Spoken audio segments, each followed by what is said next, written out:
नमस्कार मित्रांनो, मायक्रोबायोलॉजी मराठी चॅनलमध्ये आपले स्वागत आहे. तर या व्हिडिओमध्ये आपण बायोरेमेडिएशनचा नॅचरल बायोरेमेडिएशन म्हणजे जे ॲट्युनेशन जे काही प्रोसेस आहे ती आपण या व्हिडिओमध्ये पाहणार आहोत. आणि हा जो काही नॅचरल अप्रोच आहे जेणेकरून जे काही पोल्युशन वगैरे असेल किंवा जे कंटामिनंट असेल त्याला डिकंटामिनेट केलं जातं किंवा जे काही हार्मफुल प्रोडक्ट असतं त्याला हार्मलेस प्रोडक्टमध्ये कन्व्हर्जन हे केलं जातं. तर बायोरेमेडिएशन आपल्याला माहिती आहे की एखाद्या बायोलॉजिकल एंटिटीचा वापर करून जे काही पोल्युटंट असेल त्याचं पूर्णपणे डिटॉक्सिफाय किंवा त्याचं लेस टॉक्सिक फॉर्ममध्ये कन्व्हर्जन हे केलं जातं. तर टाईप्स ऑफ बायोरेमेडिएशनमध्ये नॅचरल बायोरेमेडिएशन हा एक टाईप येतो, त्याला आपण नॅचरल ॲट्युनेशन इन बायोरेमेडिएशन असंसुद्धा म्हणतो. हा जो टॉपिक बायोरेमेडिएशन आणि बायोमास युटिलायझेशनच्या अंडर येतो. तर चला तो व्हिडिओ सुरुवात करूया. सर्वात प्रथम इंट्रोडक्शन जर आपण पाहिलं, ही नॅचरल प्रोसेस आहे जी काही सॉईल, ग्राउंड वॉटर किंवा एन्व्हायरमेंटमध्ये जे काही कॉन्सन्ट्रेशन असतं किंवा टॉक्सिसिटी असेल किंवा एन्व्हायरमेंट कंटॅमिनेशन जी काही मोबिलिटी आहे ती रिड्यूस करण्यासाठी नॅचरल ॲट्युनेशन हे जे काही आहे ते मेनली काम करत असतं. त्याच्यामध्ये बायोलॉजिकल, केमिकल किंवा फिजिकल मेकॅनिझम हे आपल्याला पाहायला मिळतात जे की ह्युमन इंटरव्हेशनच्या किंवा ह्युमनचं जे काही इंटरॅक्शन न करता जे काही ही प्रोसेस आहे ती कॅरी आउट होऊ शकते. आणि तसंच याला जे काही ह्युमनची जी काही मॉनिटरिंग आहे ती सुद्धा रिक्वायरमेंटची गरज नाही लागत, कारण की ही नॅचरल पूर्णपणे प्रोसेस आहे. तर ही बायोलॉजिकल, केमिकल किंवा फिजिकल मेथडने होत असते. तर आता आपण बायोलॉजिकल, केमिकल आणि फिजिकल ते कसं मेकॅनिझम होतं ते आता आपण पाहूया. तर 3 आपल्याला मेकॅनिझम पाहायला मिळतात. बायोलॉजिकलमध्ये बायोडिग्रेडेशन होतं, केमिकलमध्ये रेडॉक्स रिॲक्शन आणि हायड्रोलिसिस होतं.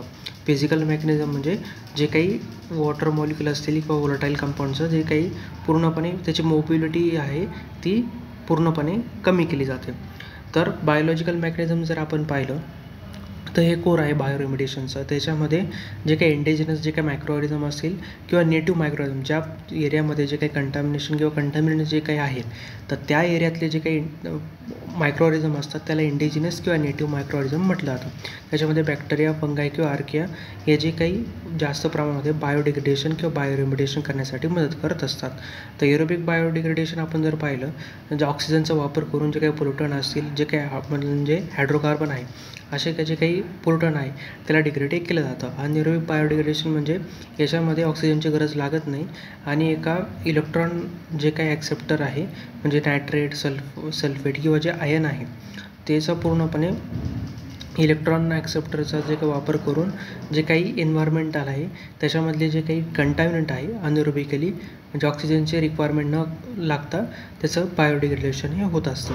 एक्झाम्पल जर विचार केला तर सोडोमोनास जे काही स्पेसीस असतात, मेनली जर सोडोमोनास पोटेटा वगैरे असेल असे जे काही स्पेसीस आहेत ते मेनली बीटेक्स जे काही कंपाऊंड वगैरे असेल ते अनएरोबिक कंडिशन म्हणजे ऑक्सिजनचा वापर करून त्याचं पूर्णपणे डिग्रेडेशन करण्यासाठी किंवा त्याचं ब्रेकडाऊन करण्यासाठी वापरले जातात. म्हणजे हे मायक्रोऑर्गॅनिझम काय करतात, त्याचे जे काही पोल्युटंट असतील त्यातले न्यूट्रंट हे ओढतात, स्वतःची ग्रोथ ही करून घेतात आणि जे काही न्यूट्रंटचं जे काही न्यूट्रन हे बऱ्याचशा कॉम्प्लेक्स फॉर्म जे असतं ते ब्रेकडाऊन होतं लेस कॉम्प्लेक्स फॉर्ममध्ये.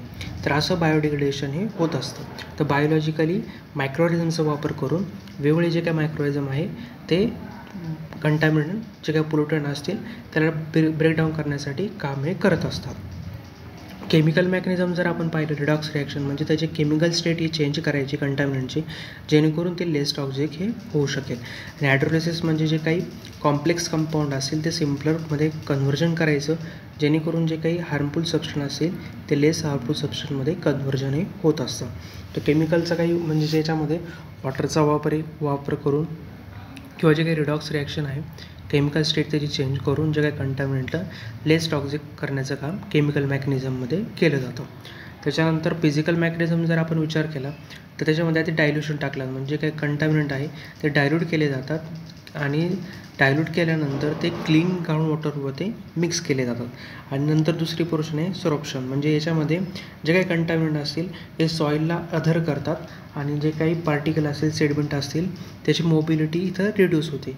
आणि व्होलटायझेशन म्हणजे जे काही वॉटर आहे ते ॲटमॉस्फिअरमध्ये इव्हॅपोरेट होऊन जातं आणि जे काही कंटॅमिनंट आहे ते मोबिल होऊ शकत नाही आणि जे काही मोस्ट ऑफ जे काही कंटॅमिनंट आहे ते इव्हॅपोरेट होतात ॲटमॉस्फिअरमध्ये म्हणजे वॉटर आणि तसंच डायल्यूटचा वापर करून त्याला पूर्णपणे इव्हॅपोरेशन किंवा व्होलटायझेशन करण्याचं काम फिजिकल मेकॅनिझममध्ये केलं जातं. म्हणजे याच्यामध्ये डायल्युशनचा पण वापर लागतो आणि क्लीन वॉटर जे काही ग्राउंड वॉटर आहे त्याचा वापर करून जे काही सॉईल किंवा सेडिमेंट पार्टिकल आहे त्याची जे काही मोबिलिटी आहे ती रिड्यूस केली जाते आणि जे काही त्याची जी व्होलटायझेशन म्हणजे इव्हॅपोरेशन कंटॅमिनंटचं होत असतं. असं हे फिजिकल मेकॅनिझम आपल्याला पाहायला मिळतं.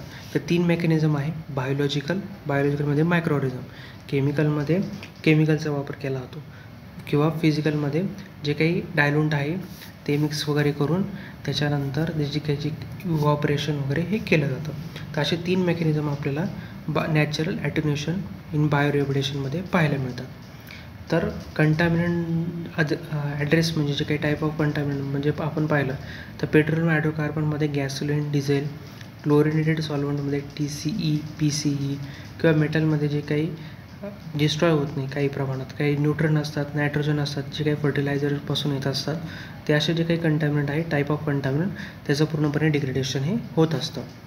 त्याच्यानंतर कंडिशन जर आपण पाहिली नॅचरल ॲटेन्युएशनला तर जे काही इंडिजिनस मायक्रोब आहे ते त्यांच्यामध्ये कॅपेबल पाहिजे किंवा त्यांची बायोडिग्रेडेशन करण्याची जी ॲबिलिटी आहे ती जास्त पाहिजे, जेणेकरून जे काही कंटॅमिनंट आहे ते डिग्रेड होऊ शकेल. आणि जिथं जे मायक्रोऑर्गॅनिझम ग्रो होत आहे त्यांना नायट्रोजन, फॉस्फरस असे काही जे काही न्यूट्रिएंट आहे ते सफिशियंट अमाऊंटमध्ये तिथं पाहिजे असतात. आणि ज्यावेळेस त्यांची फेवरेबल रिडॉक्स कंडिशन होते म्हणजे जे ऑक्सिजन किंवा जे काही इलेक्ट्रॉन ॲक्सेप्टर आहे ते अल्टरनेट होतात, त्यावेळेस मग ती जी काही कंडिशन आहे त्याच्यामुळे बायोडिग्रेडेशन होत असतं. तसंच नॅचरल pH आणि सुटेबल टेम्परेचर असेल तर कोणताही मायक्रोऑर्गॅनिझम तिथे ग्रोथ होऊ शकतो. आणि मॉइश्चर जर ॲडिक्वेट अमाऊंटमध्ये असेल तर ते मायक्रोबियल ॲक्टिव्हिटीला फेवरेबल आपल्याला पाहायला मिळतं. तर अशा वेगवेगळ्या कंडिशन आहे जे काही नॅचरल ॲटेन्युएशन व्हायला मदत करत असतात. तर ॲडव्हान्टेजेस जर विचार केला लो कॉस्ट आहे, तसंच मिनिमल साईट याच्यामध्ये डिस्रप्शन आणि एन्व्हायरमेंटल फ्रेंडली आहे, तसंच इकोसिस्टीम जे काही रिस्टोरेशन याच्यामुळे प्रमोट हे होत असतं. तर असे बरेचसे ॲडव्हान्टेजेस आपल्याला पाहायला मिळतात. पण लिमिटेशन जर विचार केला याची ही स्लो प्रोसेस आहे, खूप वर्ष किंवा काही महिने याच्यामध्ये लागू शकतात आणि नॉन बायोडिग्रेडेबल जे काही कंटॅमिनंट आहे त्यासाठी ही टेक्निक जी आहे ती इफेक्टिव्ह नाही आहे. तसंच कॉम्प्लिमेंटरी टेक्निकचा वापर करावा लागतो म्हणजे बायोस्टिम्युलेशन. म्हणजे काही वेळेस काय होतं, बायोस्टिम्युलेशन म्हणजे काय, एखाद्या न्यूट्रनचे जर कमी पडले असेल तर न्यूट्रन त्याला सप्लाय करून त्याची जी काही ग्रोथ असेल त्याला स्टिम्युलेट केलं जातं. तर आपण मागच्या व्हिडिओमध्ये बायोस्टिम्युलेशन इन डिटेल पाहिला आहे, जर तुम्हाला तो पाहायचा असेल तुम्ही तो व्हिडिओ पाहू शकता. तर बायोस्टिम्युलेशनमध्ये वेगवेगळे जे काही न्यूट्रन असतील त्याला दिले जातात मायक्रोऑर्गॅनिझमला, जेणेकरून त्याची ग्रोथ ही फास्ट होऊ शकेल आणि जे काही बायोडिग्रेडेशन आहे ती त्याची जी काही ॲबिलिटी आहे ती वाढेल. त्यामुळेच मग काही वेळेस काय होतं, जर आपण असंच म्हणत राहिलो की बायोडिग्रेडेशन होईल, पण काही वेळेस काय होतं मायक्रोऑर्गॅनिझमला काही न्यूट्रनची गरज असते, टेम्परेचरची रिक्वायरमेंट असते, तर ते जर दिलं तर त्याचं जे काही बायोडिग्रेडेशन आहे ते व्यवस्थित होऊ शकेल. तर मग नॅचरल ॲटेन्युएशनमध्ये आपल्याला कॉम्प्लिमेंटरी टेक्निक्सचा सुद्धा जास्त प्रमाणामध्ये वापर केला जातो म्हणजे बायोस्टिम्युलेशनचा वापर केला जातो. आणि हे जे काही लाँग टर्म याच्यामध्ये कमिटमेंट लागते आणि मॉनिटरिंग रिक्वायरमेंट याच्यामध्ये लागते. तर या व्हिडिओमध्ये आपण नॅचरल ॲटेन्युएशन जे काही बायोरेमिडिएशन जो टाईप आहे तो आपण डिस्कस केला. जर तुम्हाला माझा व्हिडिओ आवडला असेल नक्की व्हिडिओ लाईक करा, चॅनल सबस्क्राईब करायला विसरू नका. चला भेटूया पुढच्या व्हिडिओमध्ये.